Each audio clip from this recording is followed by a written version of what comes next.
Kejaksaan Agung RI menjawab kemungkinan terdakwa korupsi timah Harvey Muiz dituntut hukuman 50 tahun penjara. Tuntutan hukuman 50 tahun penjara itu diminta oleh Presiden RI Prabowo Subianto saat menyindir vonis hakim untuk Harvey Muiz yang diduga merugikan negara hingga 300 triliun rupiah. Sindiran itu disampaikan Prabowo dalam acara Musyawarah Perencanaan Pembangunan Nasional RPJMN 2025-2029 di Bappenas Jakarta pada Senin 30 Desember.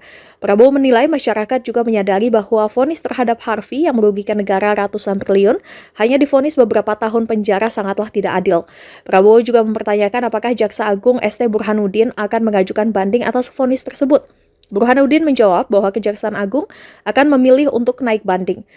Prabowo menegaskan bahwa vonis yang seharusnya diberikan kepada Harvey adalah 50 tahun penjara.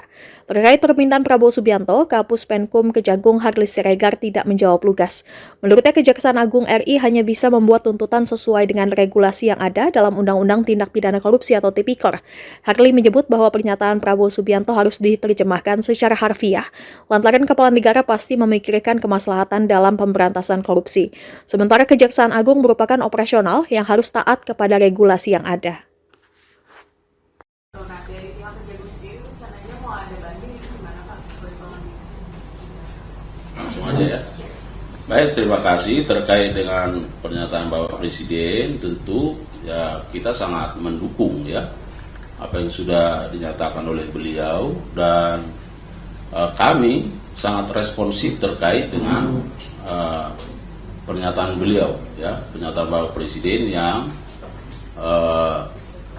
menyatakan bahwa vonis ya, atau putusan pengadilan terkait dengan terdakwa HM yang masih sangat begitu ringan dibanding dengan tuntutan yang disampaikan oleh penuntut umum. Oleh karenanya kami berkomitmen dan sesungguhnya kami sudah melakukan upaya hukum ya, melakukan banding dan sudah didaftarkan di pengadilan, dan saat ini jaksa penuntut umum sedang fokus dalam rangka menyusun butir-butir atau poin-poin dalil-dalil yang terkait dengan memori banding. Nah, memang kami berkomitmen walaupun barangkali salinan putusannya masih kita tunggu, tapi karena ada catatan persidangan yang dilakukan oleh jaksa penuntut umum, maka itu juga bisa kita jadikan sebagai pedoman ya, sebagai dasar untuk menyusun dalil-dalil yang kita sampaikan, karena kita tahu bahwa dari sisi stakmat yang diajukan bahwa penuntut umum menuntut yang bersangkutan 12 tahun tapi hanya diputus dengan 6 tahun 5 bulan ya, 6,5 tahun ya. Oleh karenanya sekali lagi kami sangat mendukung apa yang disampaikan beliau dan kita responsif melakukan upaya-upaya untuk banding terhadap itu. Tapi Pak, itu memungkinkan ya untuk tuntutan 50 tahun kan Pak Prabowo bilang tuh putusan 50 tahun. Nah itu kira-kira memungkinkan nggak Pak? Saya kira harus selalu saya sampaikan ya, Presiden itu kepala negara ya. Pemikiran-pemikiran Presiden, pemikiran filosofis, kemaslahatan ya. Nah, sedangkan kita itu tataran operasional. Ya tentu penegakan hukum harus didasarkan pada regulasi yang ada. Jadi harus dikembalikan kepada peraturan yang ada ya, tentu Undang-Undang Tipikor. Pak, saya tanya dari Kompas TV, masih soal yang tadi serupa, mau tanya aja, kenapa sih vonis koruptor itu banyak yang terjadi dan sangat jauh dengan yang dituntutkan oleh jaksa? Terima kasih. Namanya pertanyaan kita sama nih ya. Kita sebaris soal itu ya. Jadi saya sampaikan bahwa dalam sistem peradilan pidana terpadu di Indonesia ada yang namanya an integrated criminal justice system. Jadi ada kompartementasi di situ, ada kamar-kamar.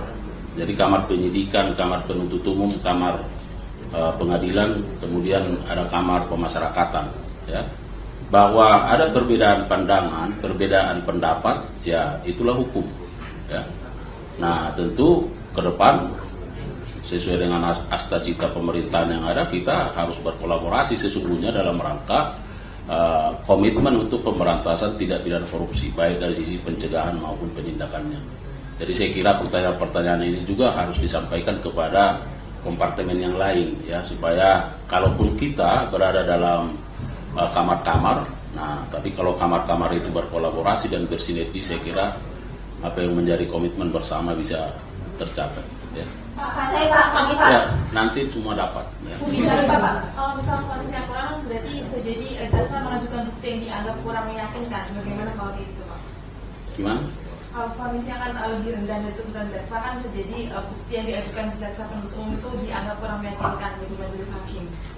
Kalau Anda mengikuti bagaimana pertimbangan-pertimbangan yang disampaikan oleh majelis hakim dalam persidangan itu, sesungguhnya apa yang sudah diajukan oleh penuntut umum terkait dengan pemenuhan alat bukti pasal 183, 184 itu sudah sangat linear, ya.